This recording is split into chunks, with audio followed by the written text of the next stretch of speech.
Почитувани гледачи, добра вечер, 20 часот и 30 минути, почеток на новото издание на емисијата Зум анализа. Вечерва со нас во студиото на Имнет телевизија Трајче Здравков, директор на Центарот за развој на Источноплански регион. Добра вечер, добро ни дојдовте во емисијата. Добра вечер и благодарам за можноста да поразговараме. Директор на јавното предпријатие ИСАР, потоа шеф на кабинет во општина Штип, сега и директор на ИПР. Јас би започнала од овде. Каква е динамиката на работа и што она што практично најмногу ве исполнува? Така, значи, како вработен во јавното предпријатие ИСАР 12 години, со доаѓањето на локална власт, се одлучив, тоест се нафатив да бидам директор на јавното предпријатие, бидејќи знаевме дека не чека еден период на стабилизација, односно не очекуваше и една енергетска криза која што се случи потоа, а и покачување со само до тоа и на сите репроматеријали и енергетски на работа. Затоа во тој период се нафатив на тој предизвик да го стабилизираме предпријатието, нормално да функционира и да ги реализираме проектите кои што ги е зацртала во својата програма локалната самоуправа. Сметам дека тоа беше еден доста динамичен период со секојдневни предизвици, бидејќи знаеме дека неприродно се покачија сите цени, односно цената на електричната енергија беше покачена за повеќе од 10 пати, така да предпријатието кое што плаќаше 3 милиони денари месечна просечна електрична енергија дојде до сума од 19-20 милиони денари. Исто така бевме предуштеден предизвик, односно ни беше наложено да плаќаме еден кредит кој што беше земан пред 20 и кусур години за реконструкција на водоводна мрежа, кој што не бил плаќен од сервисиран од претходните власти, така да сметам дека успешно се справивме со тој период на стабилизација, реализиравме дадени проекти кои што ни беа зацртани и во нашата програма и во програмата на локалната самоуправа, за потоа кога се случи таа стабилизација да ја преземам и улогата како раководител на одделението за поддршка на градоначалникот и да придонесам и таму за реализација на активностите и координација на јавните предпријатија во извршување на своите работни задачи. Јас се уште сум вработен во локалната самоуправа. Ова работно место како директор на Источнопланскиот регион е со мандат, односно 4 години, и се надевам дека се нафатив на уште еден предизвик кој што е исто така многу динамичен и во период кој што следи ќе ја оправдам довербата на Советот на Источнопланскиот регион да раководам со проектите кои што се зацртани во програмата на Источнопланскиот регион. Претходно, тоест последно што можевме да видиме изминатата недела беше проектот за позелен пограничен регион, проект со кој што еве практично и општина Штип треба да добие повеќе зелена површина. Каков е проектот и што треба да се случува во наредните 24 месеца? Така, значи минатата недела бевме сведоци на воведната пресконференција согласно проектот трансформирање на урбаните делови во зелена инфраструктура, кој што проект е произлегува од меѓуграничната соработка од ИПА-2 програмата помеѓу Македонија и Република Бугарија со поддршка на Министерството за локална самоуправа. Самиот проект предвидува изградба на 5 парка, зелени паркови, од кои 3 паркови во општина Штип и 2 парка во општина Гоце Делчев од Бугарија. Улогата на Источнопланскиот регион во овој процес, односно како партнер на двете општини во овој заеднички проект, ќе биде за изработка на регионална стратегија за зелена инфраструктура, 10-годишна регионална стратегија, изработка на акционен план, односно движење на активностите и реализација на овие проекти, како и разни обуки кои што ќе придонесат за подигнување на свеста кај граѓаните за значењето на зелената инфраструктура по добробитта на човекот. Каде ќе бидат изградени двата парка во општина Штип? Така, значи 3 парка се во општина Штип. Едниот парк е одма до градинката во населбата 8 ноември, кој што е во склоп на пешачката патека. Вториот парк е кај медицинското училиште и се предвидува уште еден парк, мал џебен парк на улицата Перинска, односно позади територијалната противпожарна единица Штип. Колку останатите општини од источниот дел од државата аплицираат и сакаат да ја зголемат својата зелена површина на нивна територија? Ние како источен плански регион се трудиме рамномерно да придонесуваме во сите 11 општини од источно-планскиот регион во нивниот развој, како урбан, така и рурален и туристички развој. Во сите проекти кои што ги работи источно-планскиот регион може да се најде секоја една општина од тие 11 општини кои што го сочинуваат источно-планскиот регион. Како за пример, еве овде сега е општина Штип, но очекуваме во месец март да потпишеме уште еден договор за меѓуградична соработка од европските фондови во кој што ќе бидат вклучени исто така општина Штип и општина Кочани. Во општина Кочани е предвидено да се изработи едно убав рекреативен центар кај во близина на браната градче, додека во општина Штип предвидена е реконструкција на сместувачките капацитети во Бања Кежовица, реконструкција на традиционална куќа во населбата Ново село по таа карактеристична нивна архитектура, и овде во овој проект исто така ќе го заборавев и планинарскиот дом Царев врв во Провиштип. Ова во Ново село, односно реконструкција на сместувачкиот капацитет во Бања Кежовица и сместувачкиот капацитет, односно реконструкција на куќа во Ново село, беа дел од најавените проекти со кои општината практично ќе работи на развој на туризмот во градот. Изминатиот период можевме да видиме и поплочување во автентичен стил во Ново село, со кои други активности се работи за да можеме да кажеме и дека на некој начин се развива туризмот во општините во источниот дел. Така како што кажав, источно-планскиот регион е тука да ја помогне на сите општини во својот развој, како во другите делови, така и во туризмот, но за таа цел општините треба да бидат спремни со нивни предлози и со техничка документација која што е многу битна за реализација на овие проекти. Источниот регион има голем капацитет за туризмот, како пример ќе ги набројам геотермалните води кои што ги имаме во општините, односно подочно во општина Штип и во општина Исти Бања. Овде е реката Брегалница, имаме голем капацитет за развој на обновливите извори на енергија, односно тука се фотоволтаиците и ветерниците, така да општините со своите предлози ние секогаш сме тука да ги поддржуваме, односно да излеваме во сусрет на општините и со нашиот стручен тим да најдеме начин нивните идеи да ги преточиме во конкретни проекти кои што потоа ќе произлезе реализација за нив. Што најчесто им недостасува, со кои проекти најчесто аплицираат? Зависи од програмите кои што се понудени на располагање.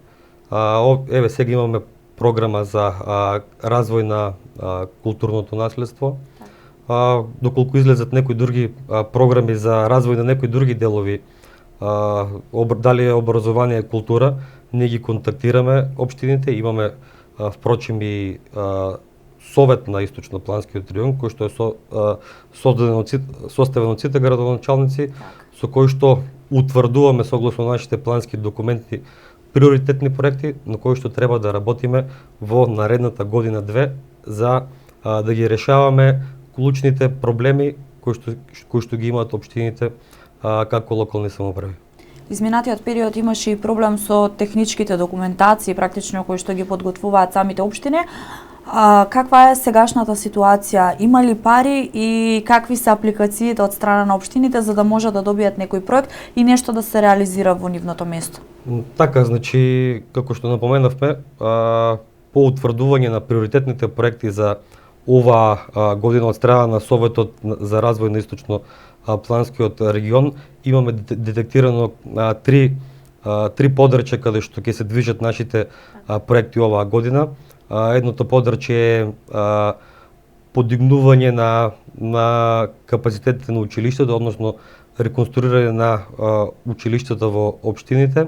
Втората точка е зачувување на животната средина преку набавка на механизација за чистење во општините, и третата точка е инсталација на LED светилки за улично осветлување.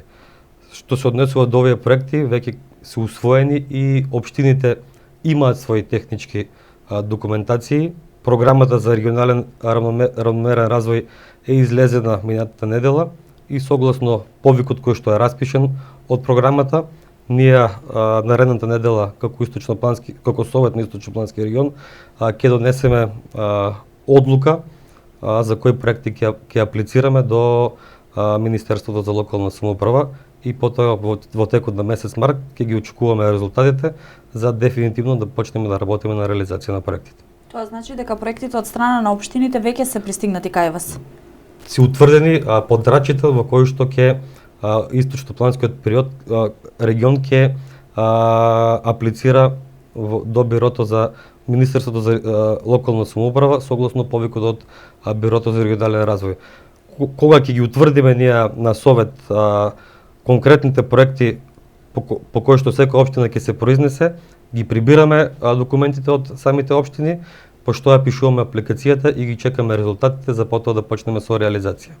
Ја споменавте и културата, односно повикот дека општините тука може веќе да аплицираат. Каков е одзивот, на што најчесто бараат?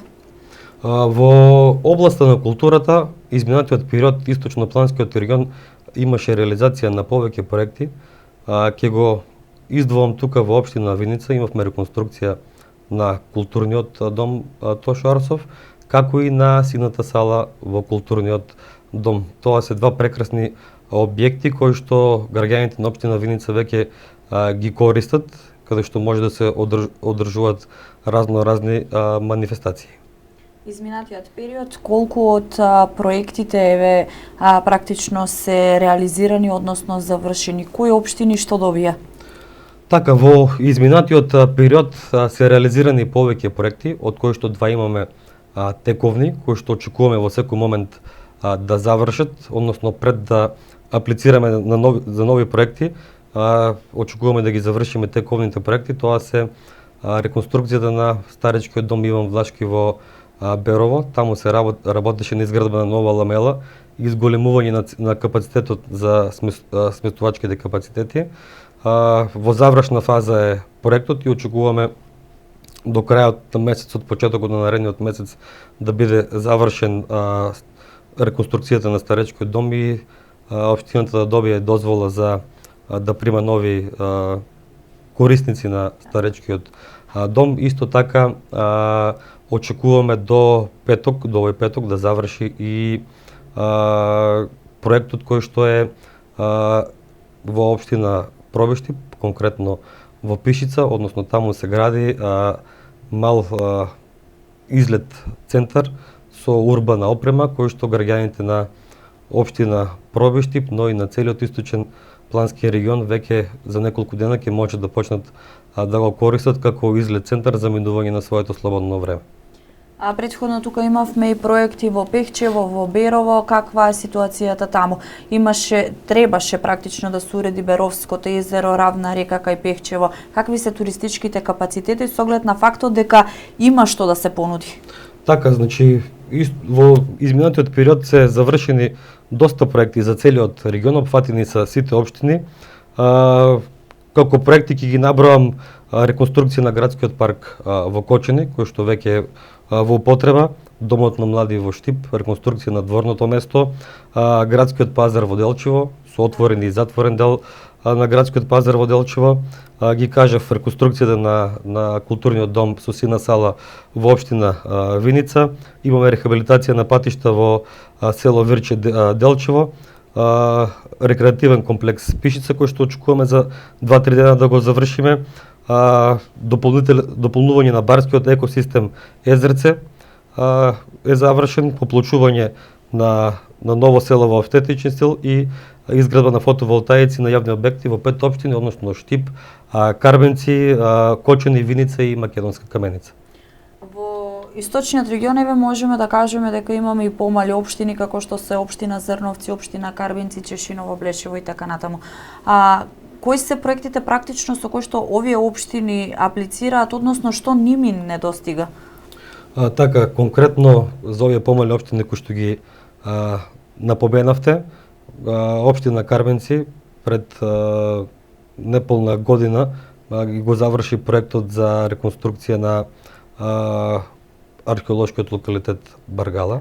Таму беше објектот ограден и поставени лед светилки, каде што уште повеќе се подобри локалитетот, односно веќе е препознатлива туристичка дестинација на граѓаните и од истокот и од цела Македонија, но и од странство, додека општина Чешиново, Блешево конкретно е план од нашите приоритети оваа година, односно со одлука на Советот влезена во едни од приоритетите, односно во проектите за зачувување на животната средина, предвидено е набавка на едно возило за смет за општина Чешиново, Блешево. Кога станува збор за општина Зрновци? Исто така општина Зрновци, можеме со општината да работиме на проект за подобрување на условите во образованието. Веќе имаат изготвено техничка документација и ќе почнеме да работиме наредната недела на апликацијата за реконструкција на училиштето во Зрновци со дополнување на уште 2 нови простори. Така, кога е во прашање образованието, кои други општини аплицира еве за реконструкција на училишни згради, простори и слично? Така, што се однесува до општините во кои делови аплицираат, тоа е еден поинаков процес, односно согласно законот за равномерен развој се одржуваат форуми на заедниците, таму се вклучени сите општини од 11 општини од регионот, каде што преку тие форуми се утврдуваат концепти од кои концепти произлегуваат одлуките на Советот за тоа кои проекти ќе се работат за следната година или две. Секоја општина преку своји представници на тие форуми си утврдува критични општина кои што смета дека во наредната година две ќе бидат приоритетни во таа општина и потоа во вид на одлука ние ги преточуваме тие концепти за на крајот по повиците кои што ги распишува Бирото за регионален развој, односно по програмата, да можеме да аплицираме на нив и да започнеме со реализација. Општините практично располагаат и со природни ресурси. Каков е односот овде, односно што може да се направи во периодот кој следи за да се искористат истите и да бидат од значење за самите општини, меѓутоа и за граѓаните? Така, источниот регион е регион кој што располага со голем број на природни ресурси, како најпрво можем да споменам во земјоделството. Над 90% од производството на ориз во нашата држава е од овој регион. Исто така овој регион има капацитет и за развој на сточарството, односно во регионот каде што живееме, односно каде што се овие 11 општини, распространето е овчарството и козарството со производство на млечни производи. Тука е и реката Брегалница со своите акумулации и брани. Исто така имаме и рудници за олово и цинк, како во Македонска Каменица. Геоположбата на регионот е погодна и за развој на банскиот туризам. Имаме, како што напоменавме претходно, и геотермални води во Штип и во Исто Бања, односно геотермалната вода во Кежовица е втора по лековитост во Европа и континуирано работиме да го промовираме тоа, односно да привлечеме туристи. Како би ги привлекле тие туристи? Тоа е со искористување на капацитетите кои што ги нуди Бањата Кежовица, односно еве ќе започнеме наскоро да работиме на реконструкција на сместувачките капацитети. Исто така во контакт со локалната самоуправа, запознаен сум дека и локалната самоуправа се труди да привлече инвеститори кои што на тој потек би изградиле објекти со кои што ќе се развие повеќе банскиот туризам, со што би дошле повеќе туристи, а со тоа и би се раздвижила економијата и во градот, но и во регионот. Каква е ситуацијата во Истибања? Споменавте дека има геотермални води, меѓутоа колку се искористени, што може да се направи за и овде да се развие? Така, за разлика од општина Штип, немаме толку голема искористеност на капацитетите во Истибања, зашто ќе налагам во наредниот период да видиме со тамошните чинители на власта што би можеле да направиме за конкретно по ова прашање, односно како би реагирале на каква стратегија би можеле да направиме за и на овој дел да имаме искористеност на тие термални води, со што и овој регион, како и Штипскиот регион, како и регионот на Штип би бил препознатлив за банјски туризам. Споменавте земјоделство, сточарство, што се работи во овој дел? Така, како што кажав, и можеме да направиме една стратегија, односно да понудиме на малите и на средните предпријатија една поддршка, односно преку организирање на обуки, да делуваме образовно, односно согласно нивните потреби да ги советуваме како да го пласираат својот производ, тие да ги детектираат проблемите и да ги пренесат кај нас, со што ние потоа понатаму би можеле да тражиме солуции, односно да ги посочуваме каде има можни фондови за апликации, односно да ги помагаме при изработката на апликации за набавка, односно набавка на дали станува збор за возила или материјали во фондовите кои што се ги нуди државата и странските фондови. Можеме да се најдеме апсолутно со сите во сите делови на земјоделието, сточарството, туризмот, но претходно треба да го направиме регионот визибилен, односно граѓаните, сточарите, земјоделците, работниците во културата и другите чинители на регионот да знаат која е улогата на источнопланскиот регион и која е помошта која што може да ја понуди источнопланскиот регион за да бидат повизибилни и да ги остварат своите цели.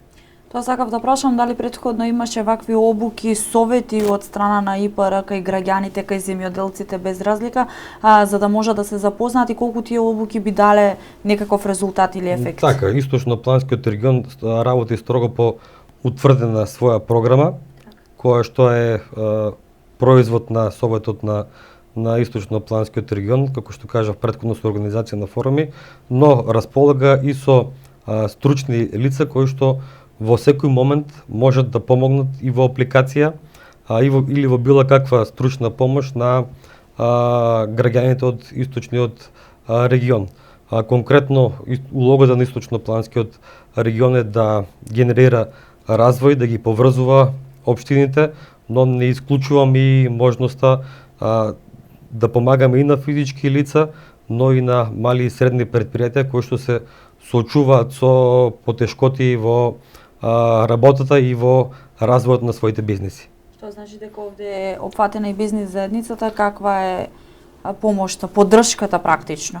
Апсолутно, значи соработуваме и со бизнис заедницата, односно веќе имаме подпишано и меморандуми за соработка со разни организации. Последната наша таква соработка беше со училиштето, приватното средно училиште Саба, каде што таа соработка предвидува учество во заеднички настани, примање на пракса на ученици во источно-планскиот регион, со што би се стекнале и со практична работа, но и развој на заеднички проекти кои што би генерирале развој на целиот регион. На почетокот споменавте дека обуки практично треба да има и за граѓаните кога е во прашање и зелената инфраструктура? Така, тие обуки ќе бидат опфатени во проектот кој што го работиме, кој што започнавме да го работиме за зелена инфраструктура, односно Источнопланскиот регион во наредните 24 месеци ќе организира и работилници и обуки за зелена инфраструктура и зелена транзиција, во кои што обуки ќе бидат од едукативен карактер, односно ќе пробаме да подигнеме свеста и кај сите граѓани што значи зелената инфраструктура и како да ја сочуваме за да имаме така да кажам подобра иднина и поздрава средина.